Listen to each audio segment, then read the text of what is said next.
The perfect time to discuss where Zach Wilson ranks among all of the BYU quarterback greats, and more importantly, get to our all-time top 10 lists now, which have been updated with Zach Wilson. So, Jarom, this segment presented by Tim Daly Ford, part of the Tim Daly Auto Group, serving Utah since 1968. Who makes our BYU all-time quarterback top 10 list? Who's number one on your list? So I have Jim McMahon. I think Ty built off what kind of Jim started. I love Jim's 1980 in terms of efficiency, number one in BYU history, and gajillion touchdowns, first 4,000-yard season, blah, blah, blah. Okay. I have Jim first, then Ty. I can see a reasonable switch there, which you have, Ty and then Jim. So we have the top two, the same two dudes. Sure. We have the same number three, Steve. Again, I think that triumvirate is pretty strong, those three. And again, we're talking BYU career only here, but it's hard not to have the perception of the NFL career too. If we're talking NFL career only, it's obviously Steve Young, but we're doing BYU here. Yeah, for me, the reason I put Ty Detmer on the top, obviously the Heisman Trophy plays a large part of this. I don't even think you need to explain. 15,000 yards. Yes. All of those NCAA records yeah. that Jim McMahon set, Ty Detmer crushed a decade later. But Ty, he did something that people often forget. He finished in the top 10 of the Heisman voting 3 seasons. In 1989, he finished 9th in the Heisman voting. He threw for 4,500 plus yards as a sophomore, 32 touchdown passes.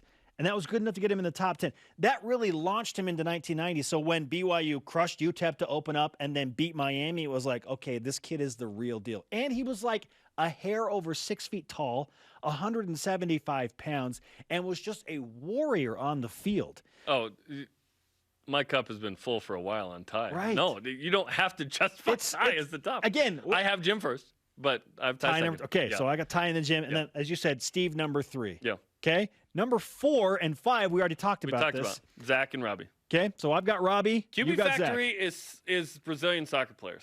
All you have to do is say the first name, and Robbie. you know who we're talking about. Robbie and Zach. Robbie and Zach. Yes, you're next level, right? Mm-hmm. Okay, number 6, I have Mark Wilson. 6 and 7, we have the same two dudes, but different order. And Max Hall. Max Hall. Yeah. Okay, so you go Max number 6, all-time winningest quarterback in BYU history. Yep. John Beck is my number 8. And Finds his guy. I think that plays a big part of like his heroics and the way he finished his BYU career. BYU destroys Oregon by 30 points in a bowl game. He's the second-round draft pick. Like, and again, let's qualify this. This is what they did at BYU. So this is not like, hey, we're throwing in their pro careers too. This is what they did at BYU. For some guys, we don't want to throw the pro career. You know what I mean? Like it didn't work out as well. Okay. So who do you have at number 8 then? I've got Gifford Nielsen. I've got Giff. First-team All-American, BYU's first Heisman Trophy College candidate. Football Hall of Famer. Yeah. And if Max Hall and John Beck play in, like, they switch spots, I think those guys are College Football Hall of Famers. I really do. Mitch Harper sort of opened my vision into that era switch, and I thought, oh, yeah, you're right. Then we have the same number 10.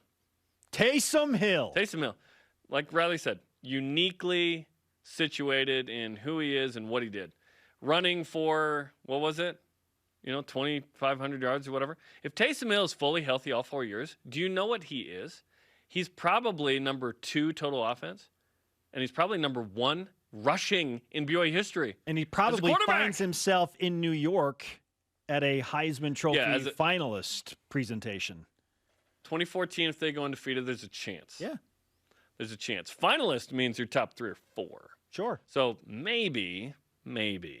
Yeah, he would have been top 10 that year for sure. Zach Wilson was top 10 this year. And that says a lot about Taysom. I mean, even dealing with all of his 4 season-ending injuries, he had the one season he went wire to wire, his sophomore campaign. And he put up an incredible season. He worked his way, He almost had like the 7th season in NCAA history at the time of a 3,000, 1,000. Holy cow. Like, he was literally 57 yards or something away in the bowl game.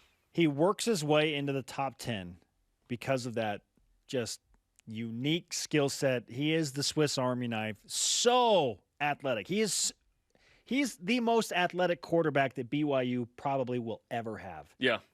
To me, Taysom Hill's the greatest running back BYU's maybe ever had, too.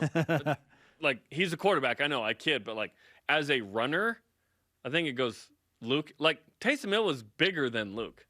Isn't that weird? And Luke was a big dude. And runs a 4.4. Yes. That is ridiculous. Taysom Hill was Luke Staley part 2, you know. Unfortunately, both guys got injured and kind of derailed their careers there. Really fun list, right? Yeah, and guys that were left off the list. Virgil Carter, Gary Scheide, Brandon Doman, Steve Sarkisian. I don't really have Walsh into that convo. I go a little beyond that, and then maybe you get into the kind of Walsh, Federick guys, right? But, you know, Virgil, awesome. Gary, Sammy Baugh, Brandon Doman, the one great year. Again, all it takes is one great year. You don't have to be some tenured professor quarterback at BYU. You just have to have the one great year. That was Zach Wilson. That was Steve Young. That was Mark Wilson. That was Brandon Doman. That was Sark. And it's not like they had bad other years. Like Steve Young had an okay junior year, 8-4. But who cares? What did Alex Smith do in 03? Who cares? In 04, he's amazing. He's the number 1 pick, right? They were 10-3. He beat BYU in Provo. We don't have to talk about that. But, like, okay, that's pretty good, right? That's 2 good years. What did Joe Burrow do in 2018? Who cares? What did Kyler Murray do the year before? Who cares? If you have one great year, you're remembered forever. You are. You're given the Brazilian soccer star treatment. Yeah. The one name, Zach. Yes, Brazilian he's in the mix. Yes, we do that because of familiarity. That started with Lavelle, by the way. You can choose either the first. I mean, does it have to be the first name though? Because I think we say McMahon, Detmer, Bosco. You know, you can. I'm just saying, if you only said first name, which is more common than last name, it'd be okay. You know who I'm talking about. If I'm just talking and I go, dude, Jim is one of the best players ever in BYU history. You know. What Jim? Jim Herman? Hey, and Jim Herman was Balderson? great in his own right. No, it's Jim McMahon. We love those guys, but it's Jim McMahon, right? Yes. And that's why Jimmer Fredette's parents named him Jimmer. They had an uncle named James, and they wanted to distinguish, so they called him Jimmer. We didn't shy away from this. It is always difficult, as Riley Nelson said, to rank all-time quarterbacks across different eras. Can't wait to get texted about this. Really? Max is going to text me, I promise you. You're on the top 10 list. This. I was 6th. Are you serious right now? 32 wins, man.